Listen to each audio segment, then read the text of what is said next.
I don't remember how I died. One moment I was gasping for air, and the next I wasn't breathing at all, but instead of darkness, there was light. Not the blinding kind that hurts your eyes, but a warm, living light that seemed to know me. It wrapped around me like silk, gentle, intelligent, comforting. I could still feel myself, but I wasn't in a body anymore. I was awareness, pure awareness. And the very first thought that crossed my mind was, oh, I'm home. It's strange to say that about a place you've never consciously been before, but that's exactly how it felt. Home, like every cell, every atom of me, had just remembered where it truly belonged. I found myself standing, or maybe floating, in what looked like a garden. But it wasn't a normal garden. Everything shimmered as if made of light instead of matter. The trees glowed from within, their leaves humming a kind of music that wasn't sound, more like emotion turned into color. Every blade of grass seemed to breathe. The flowers turned slowly, as if they were aware of me passing by. I could feel love in the air, not romantic love, not even familial love, something far greater. It was like the fabric of existence itself was made of love. Every single thing around me was conscious, and all of it was connected to me as I moved forward, or rather, as the garden unfolded itself to me. I noticed people walking toward me. They came from every direction, smiling. Some looked like they belonged to another century, women in flowing gowns, men in old-fashioned coats and waistcoats, while others wore modern clothes. And yet, every single one of them felt familiar. I didn't know how I knew them, but I did. It was like meeting long-lost family members. You can't remember but somehow love instantly. They didn't speak out loud, but I could hear them. Each greeting came straight into my mind. We've missed you. You've done well. Welcome home. Their voices were music, and every word they thought filled me with joy. Then, behind me, I felt it, a presence. It was vast, so vast that for a moment I thought the entire sky was breathing. It wasn't human. It wasn't even male or female. It was everything. It was God. And the strangest part, I wasn't afraid, because the presence didn't carry the weight of judgment or power. It carried peace, a peace so deep that even my questions melted into silence. I didn't see a throne, or wings, or anything dramatic. It was more like a living current of love, standing right behind me, strong enough to hold galaxies, gentle enough to hold my heart. Then, without warning, everything changed. A kind of screen, though that word doesn't really describe it, appeared before me. It was as if the air itself folded into light, and suddenly, I saw my life, not as memories, not as thoughts, as reality. Every single moment, from my first cry as a baby to the last breath I'd just taken, was there, alive, happening all at once. At first I watched with mild curiosity. Oh, that's me, as a child, I thought. That's the time I graduated. That's the day I held my daughter for the first time. But soon I realized something deeper was happening. I wasn't just watching my life. I was feeling it, from every angle. When I saw myself helping someone, I felt their relief, their gratitude, their joy. When I saw myself being unkind, even in small ways, rushing past a stranger, ignoring a friend's pain, saying something sharp out of frustration, I didn't just remember it. I became them. Their hurt became my hurt. Their confusion became mine. And all of it, every moment, good or bad, flowed through me like an ocean of emotion. There was no punishment, no judgment, just understanding, complete, undeniable understanding. Behind me, the presence radiated calm. It didn't say, "You were wrong." It said, "Do you see?" And I did. I saw that every single action, every thought, every word, every glance created ripples. And those ripples touched others, and then rippled out again, endlessly. I saw how a single smile I gave to a woman at the bus stop had lifted her on a day she was thinking of giving up. And I saw how a careless remark I made years ago had stayed lodged in someone's heart for months. Every choice mattered. Every heartbeat was sacred. At one point, I turned around, Or maybe I just willed myself to face the presence. And I said without words. But no one told me it was all so connected, and the presence replied, not in words, but through knowing. You were never meant to be told. You were meant to remember. That sentence, or that feeling, shattered something inside me. I began to cry, though I didn't have eyes. I cried because it was so beautiful, and so simple, and because I realized how much time I'd spent on earth, not seeing the truth. We are not separate. We never were. And as I stood there in that eternal garden, with the love of God behind me, and the echoes of every soul I had ever touched before me, I knew this was only the beginning. As the final images of my life began to fade, the light around me deepened, not darker, but denser, like liquid gold. And then the presence behind me spoke again, not in words but in truths that vibrated through every part of my being. It said, now, look again. Not at what you did, but at what you became through what you did. And with that, the garden dissolved. I was suddenly suspended in something that felt like infinite space. No up, no down, just me and light. And as I looked around, scenes began to form again. But this time, they weren't the happy moments. These were the times I had buried deep inside, the ones I didn't want to face. I saw the day I told my husband I wanted a divorce. I was so young, so certain that freedom was something I had to chase. In that moment, I could feel everything, not just my own confusion and desperation, but his pain. It hit me like a wave. The disbelief, the loss, the breaking of something sacred. I could feel our little boy's sadness too, even though at the time he was too young to speak it. His heart absorbed it all. The absence, the energy of my leaving, it all rippled through him. In my life review, I became the echo of their pain. It was unbearable. It wasn't that anyone was punishing me. No, the presence wasn't angry. It just showed me. It allowed me to feel what I had created. And that was the real lesson. Not guilt, not shame, but empathy in its purest, most undeniable form. I remember crying, though I didn't have tears. My whole being trembled with sorrow. I screamed into that golden silence. I'm sorry, please forgive me. I didn't know. I didn't know what I was doing. The moment I said those words, something extraordinary happened. The pain, that sharp, suffocating pain, began to dissolve. In its place came love. A love so immense it felt like it could melt galaxies. I was being forgiven, not because I earned it, but because forgiveness was the nature of that realm. The presence spoke again, and this time, I could almost sense a smile in its voice. You see, child, love is not something you beg for here. It's what you are.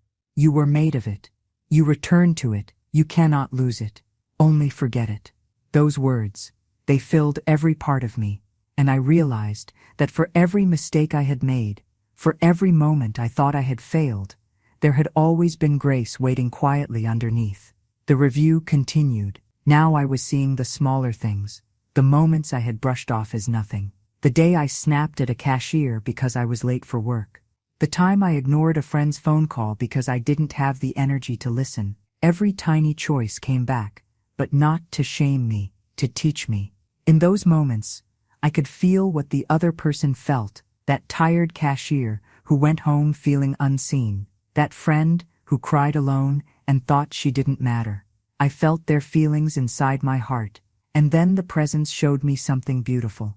The balance. For every unkind word, there was a moment of compassion too. The times I stayed up late with my daughter when she was sick. The times I smiled at strangers without realizing how much they needed it. The quiet prayers I whispered for people I didn't even know. All of it mattered. Every moment had its echo. And then the most humbling truth of all came. I saw moments of goodness I couldn't even take credit for. Those times when love had flowed through me, when I forgave easily or comforted someone without effort. I saw that those weren't my actions. They were the presence working through me. And in that instant, I understood something that changed everything. We are not separate from God. We are expressions of the same divine source, learning how to love in form. It wasn't about judgment. It was about awakening. I turned again, facing that luminous presence, and I asked, "So all of this, all the pain and love and mistakes, it was for learning?" And I felt the response ripple through me. Learning to love is not the goal, it is the journey itself. Every lifetime, every choice, every tear, they all bring you closer to remembering who you are. At that moment, I saw something like a thread, thin and shining, stretching out from me, connecting to every person I had ever met. Every one of those threads pulsed with light. Some glowed bright with love, others flickered faintly where I had failed to be kind, but they were all connected. And I understood, truly understood, that no life is isolated. Every soul is a note in one great symphony, and every act of love strengthens the music. As that realization settled into me, I felt a pull, gentle but certain, as if something was calling me back. The light around me shimmered softly, and the garden began to reappear. The people I'd seen before were there again, smiling, radiant, watching me. I didn't want to leave. I wanted to stay in that love forever, but the presence whispered, "Not yet, my child. You have more to remember, more to live, more to love." And then, just like that, the light folded into itself. The warmth, the colors, the faces, the love, all of it swirled into a single spark, and that spark rushed toward me. Or maybe I rushed toward it, until everything disappeared. The light didn't vanish, it transformed. One moment, I was surrounded by warmth and radiance, and the next I was floating through something that felt like the soul of the universe itself. It was endless. Stars and galaxies spun around me, yet I wasn't small, I was part of it all. Every pulse of light, every shimmer in the distance, it all sang with the same melody, love remembering itself. I wasn't falling or rising, I was suspended in what felt like the space between lives. Then suddenly, a shape began to form beside me, tall, luminous, and unmistakably alive. This being didn't have a face, but I could feel intelligence, compassion, and humor radiating from it. If wisdom could smile, it would feel like this. I don't know why, but I thought of him as male, though gender didn't seem to exist here. He didn't speak aloud, but his thoughts were clear in my mind. "You've seen yourself. Now you must see the world." And with that, the space around us shifted again.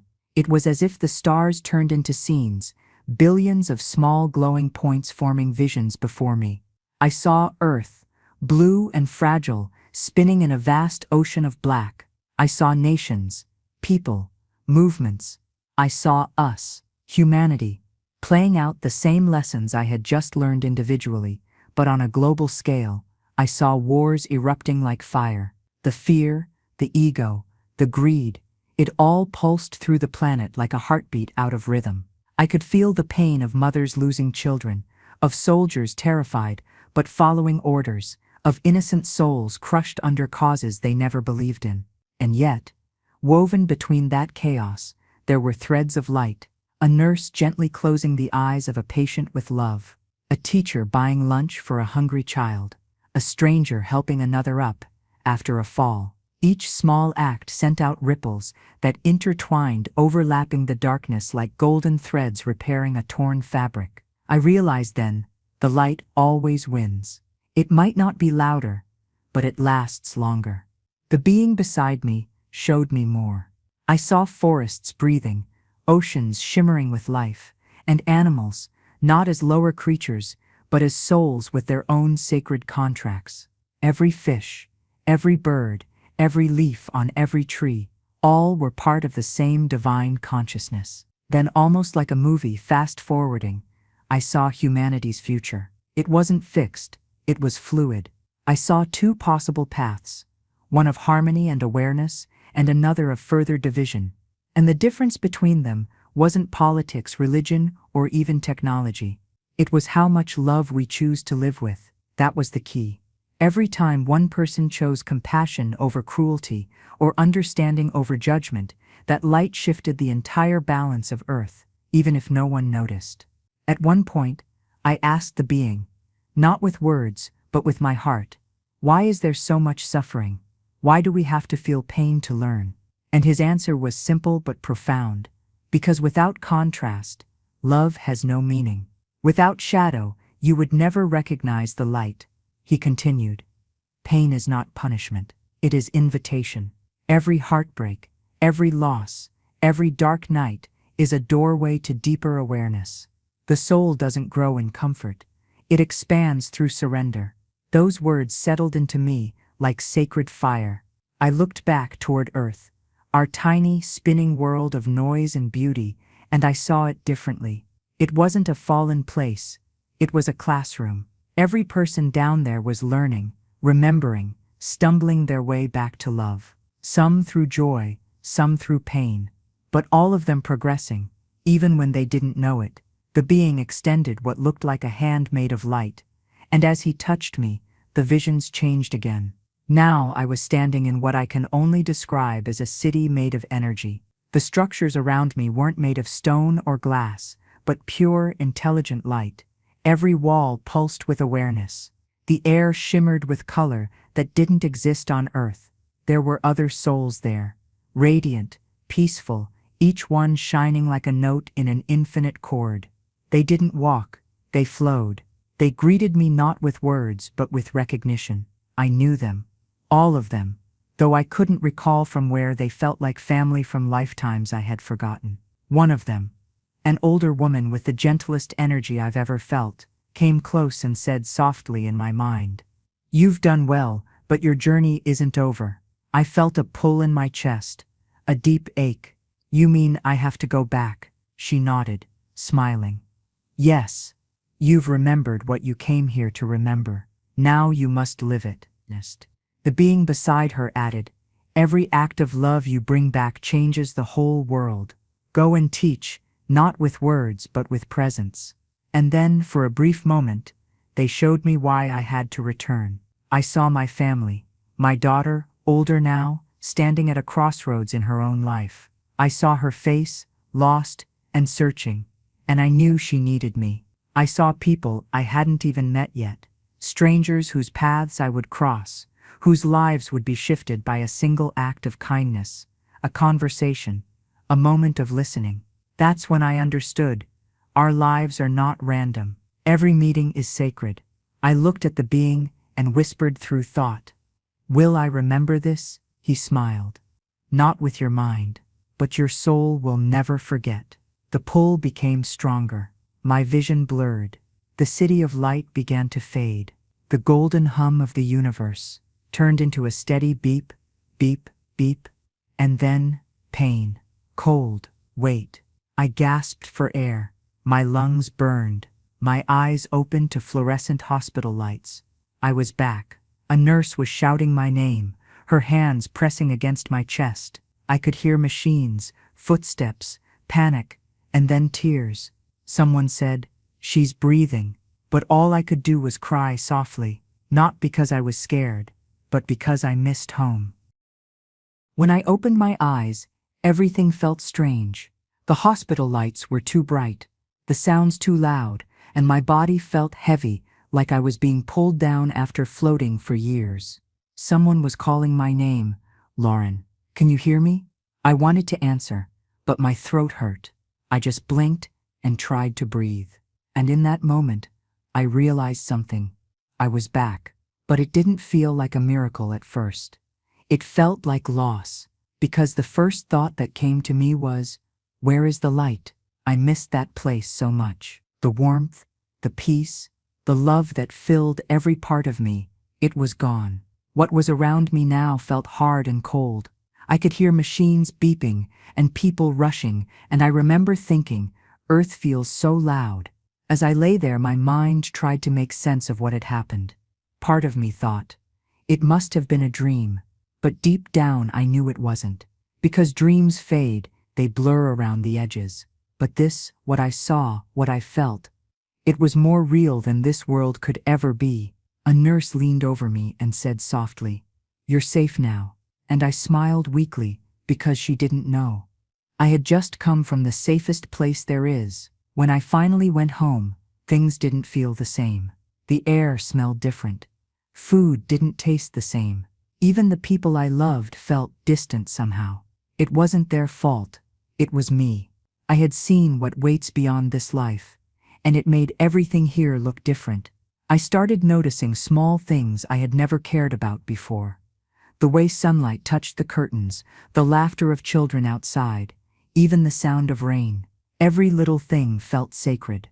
Every breath felt like a gift. But there were hard days too. Sometimes I would wake up in the middle of the night crying because I wanted to go back home, back to that place of peace and love.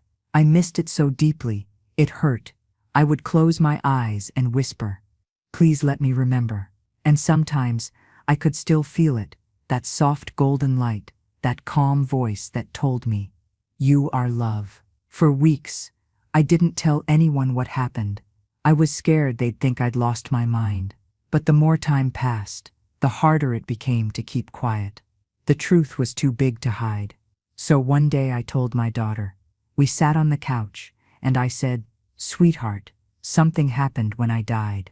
She stared at me wide-eyed, and I told her everything. About the garden, the light, the people, the review of my life, and the love that never judged me. When I finished, she was crying. Not out of fear, but relief. She said, "Mom, you've changed. You're calmer now, kinder." And she was right. I had changed. Before this, I used to worry about everything.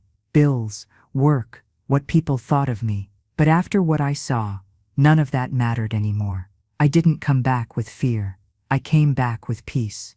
Because now I know, life isn't about success or failure. It's about love, how we treat people, how we forgive, how we help, even in small ways. When I was on the other side, I saw that no act of kindness is ever wasted. Even a simple smile, a small thank you, those moments shine brighter than anything else. And every unkind word or action, it matters too. It doesn't make us evil, but it gives us lessons to learn from. The biggest truth I brought back with me is this: God doesn't judge us, we judge ourselves, by seeing clearly what we've done, both good and bad. And when we finally understand, love is always waiting to heal us. Now I live slower, I listen more. I try to see people not for who they appear to be, but for who they really are. Souls, learning their way through the same classroom of life. Sometimes when I watch the sunset, I feel that same golden peace again. I close my eyes, take a breath, and whisper, "I remember." And I know one day when my time really comes, I won't be afraid, because I've already seen what waits beyond. And it's not darkness, it's home. After my near-death experience, people often asked me one question: what was the message? Why do you think you were sent back? And every time I take a deep breath before answering, because what I brought back isn't just a story, it's a truth. One that changes the way you see everything. For a while I kept wondering why I was allowed to come back. I had been wrapped in love so deep and perfect that nothing on earth could compare. If heaven was home, then earth felt like a school, one that was noisy, confusing, and full of tests you never asked to take. But over time, I began to understand something simple yet powerful. We are here to remember love, not to find it, because we already have it, not to earn it, because we were made from it, but to remember it through the small choices we make every day. That was the message. When I was in that life review, I didn't see my achievements. No one showed me the degrees I earned, the money I made, or how many people liked me. All I saw was how I treated others, the people I loved, the strangers I ignored, the ones I hurt without realizing it. And I felt what they felt. That was heaven's way of teaching me that nothing we do is small. Every action, every thought, every word sends out ripples that touch lives we may never see. On earth, we think of ourselves as separate, but on the other side, I saw that separation is only an illusion. We are threads in the same divine fabric, one soul expressing itself through billions of faces. So when we hurt someone, we're really hurting ourselves. And when we show love, we're healing the whole world. Another message I brought back was about fear. So many of us live in fear, of death, of loss, of not being enough. But when I crossed over, I realized that death isn't the end, it's a return to who we truly are, eternal beings of light and love. If you could feel what I felt there, even for one moment, you'd stop being afraid of dying. Because dying isn't the scary part. Forgetting how to live is life on earth is precious, because it's temporary. Every breath, every sunrise, every hug, they all matter, because one day they'll end, and that ending makes them sacred. Before my experience, I used to pray asking God for things. Please help me succeed. Please fix this problem. Please make my life easier. But now, my prayers are different. Now I simply say, help me remember who I am. Help me see love, even when it's hidden. Help me be kind, even when it's hard, because that's what truly matters. I also learned that pain has a purpose. It's not punishment. It's a teacher. Every heartbreak, every loss, every challenge carries a message. If we stop fighting it long enough to listen, pain cracks us open, and when it does, more light can get in. When I was in that higher realm, I asked, why do humans suffer so much? And the answer came in a calm, loving voice. Because love wants to know itself, and it can only be known through contrast. That means every shadow we face helps us understand light. Every mistake helps us understand grace. Every goodbye helps us understand the meaning of love. I came back with a few promises to myself. To love without keeping score. To listen more and speak less. To forgive quickly, even when it hurts. To see God not as a being above us, but as the love within us. Now when people ask me what heaven was like, I smile and say, it's not far away, it's right here, hidden in every act of kindness, every moment of peace, every heartbeat that chooses love over fear. Heaven isn't a place you go to after you die. It's a state of being you create while you're alive. And when your time finally comes, you'll see, you're not being sent somewhere new, you're simply going home. It's been years since my near-death experience. But the truth is, I don't think I ever really came back. Not completely. A part of me still lives in that golden light. Sometimes when I close my eyes at night, I can feel it again. Soft, warm, alive. It hums like a memory that never fades. It's not a dream, it's home, reminding me that even here on earth, I'm still connected to something much bigger. At first, it was hard to live a normal life again. I'd be sitting at dinner, surrounded by noise and laughter, and suddenly feel waves of peace washing through me from nowhere. Or I'd be walking down the street and see light, real, glowing light, around people. Not all the time, but often enough that I knew I wasn't imagining it. When I looked at someone angry or sad, I could see that their light was dim, and when someone was kind or loving, it glowed bright, like a flame. I realized that's what we all are, walking lamps, trying to remember our own power to shine. In the months after my return, strange things started happening. One morning, I woke up before sunrise and felt a presence beside my bed. It wasn't frightening. It was the same calm, loving energy I'd felt in heaven. I sat up, whispered, "Is that you?" and felt warmth fill the whole room. Then a thought came into my mind. Quiet, but clear. You are never alone. The light didn't send you back. It came with you. That moment changed everything, because I realized heaven wasn't a place out there. It was a consciousness that lives inside us, waiting for us to notice. From that day, I started living differently. I began speaking softly, even when I was upset. I began listening more, especially to people who felt invisible. I stopped rushing through life like it was a checklist. Instead, I tried to feel every day, the sunlight, the breeze, the laughter, the tears.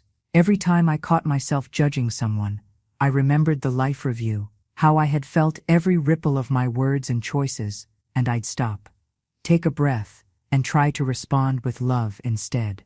It's not always easy. I still get angry, impatient, tired. I'm human, but the difference now is that I notice it, and I ask myself, is this who I want to be? That's what the light taught me.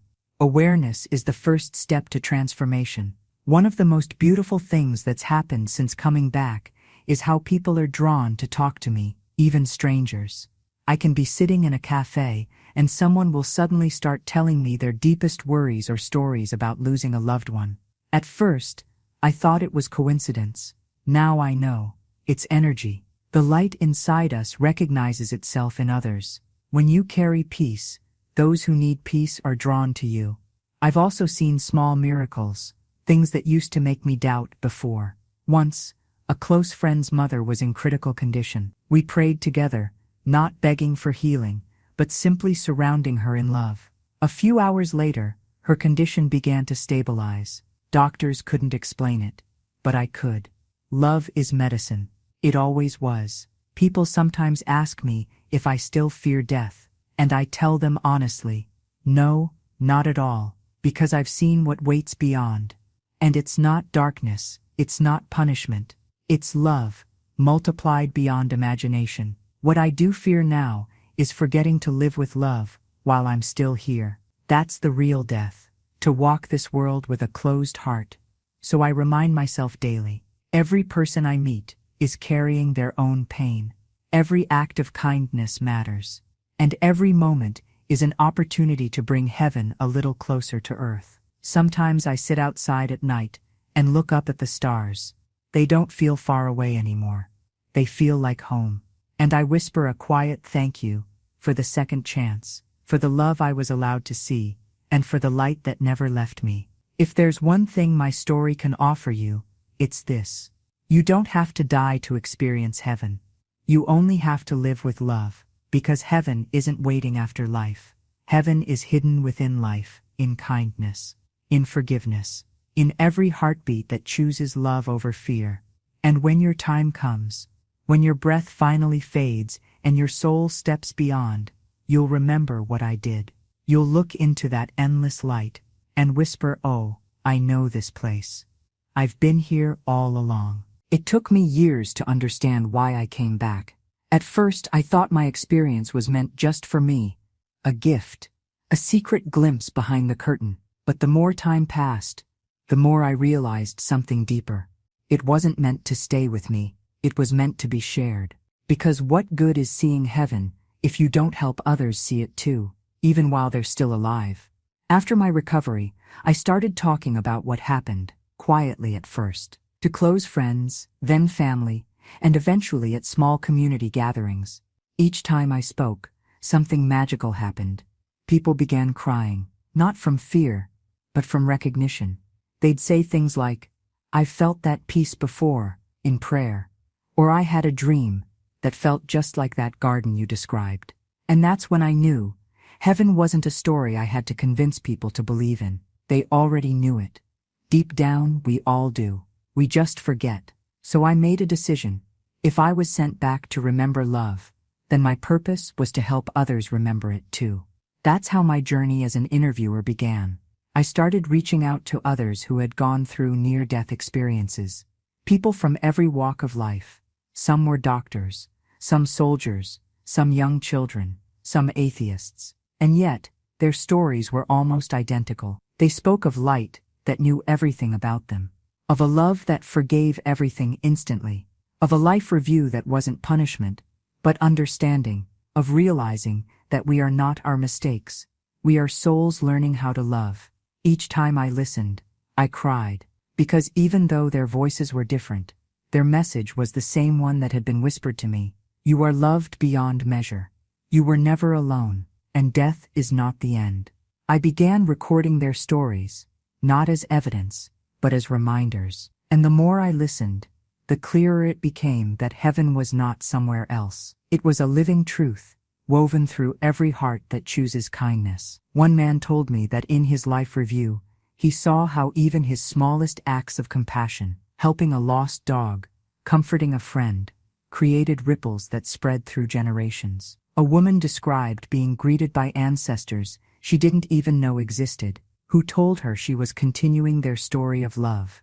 Another said he met the presence of God as a light that laughed, not a distant ruler, but a joyful, playful energy that celebrated his soul. Every time, I felt that same familiar warmth rise inside me, the same golden peace from my own journey. It was like hearing 1,000 echoes of the same divine voice. Over time, I noticed something beautiful in the people who listened to these stories. They became softer, kinder, more patient. Some began forgiving old wounds. Others said they stopped fearing death. And I realized, this was it. This was the real purpose of my return. Not to preach, not to prove, but to remind. To remind humanity that love is not just what we do, it's what we are. To remind the world that life is not about perfection, it's about awareness. And to remind every soul that they are never ever walking alone. Sometimes, I still dream of that garden, the flowers that glowed like little suns, the faces that smiled without words,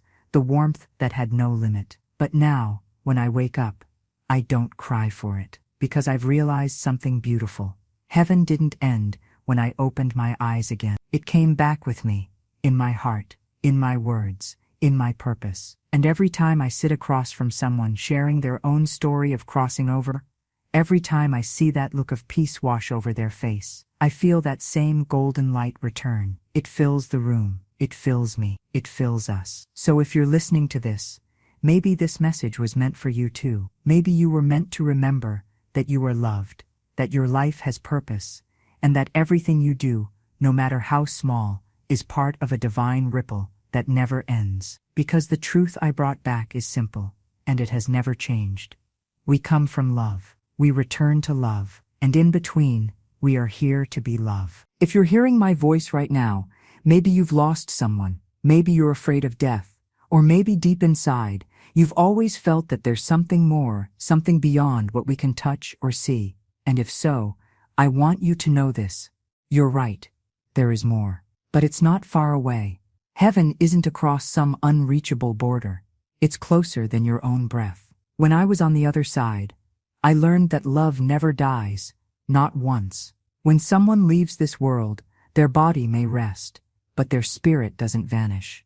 It expands. It becomes part of everything, the sunlight on your face, the song that plays at the perfect time, the quiet feeling that someone's watching over you when you're alone. That feeling, that sudden warmth, that peace for no reason, that's them. That's love reminding you it's still there. So if you've lost someone, don't think of them as gone. Think of them as home early. They're just in the next room, a room you can't see yet. And one day, when your time comes, you'll open that door and they'll be there, waiting with the same light I saw, smiling, whole, and you'll realize they never really left. There's something else I want to tell you, something that completely changed how I see grief. When we cry for those who've passed, they feel our love. They don't feel sad because we miss them. They feel grateful because love connects worlds.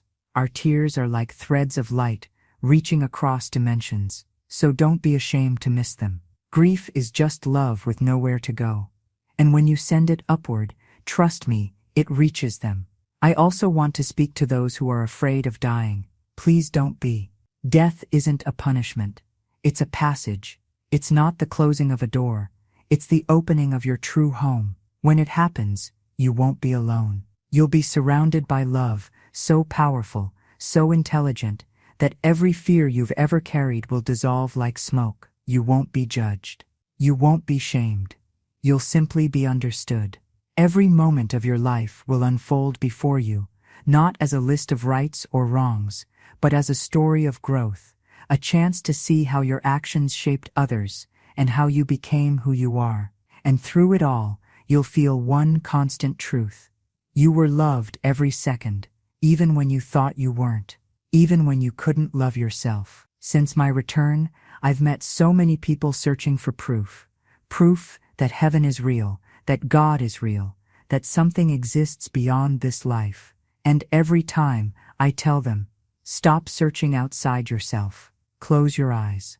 Take a deep breath. Feel the quiet pulse inside your chest. That's where the divine lives. You are proof. Your love, your compassion, your awareness.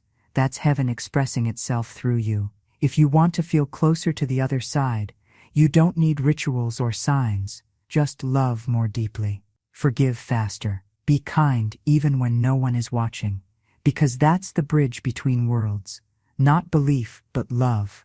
When you comfort a child, you touch heaven. When you forgive someone, you bring heaven closer. When you choose compassion over anger, light enters this world. That's how the universe expands. Through us. I used to think heaven was somewhere we go after life. But now, I know heaven begins the moment you start living with love. So wherever you are, whoever you've lost, whatever pain you're carrying, remember this. You are surrounded by love that cannot be broken. And one day, when your story here ends, you'll step into that same light I saw. You'll feel its warmth wrap around you. You'll hear that same voice say, "Welcome home." And every fear you ever had will disappear.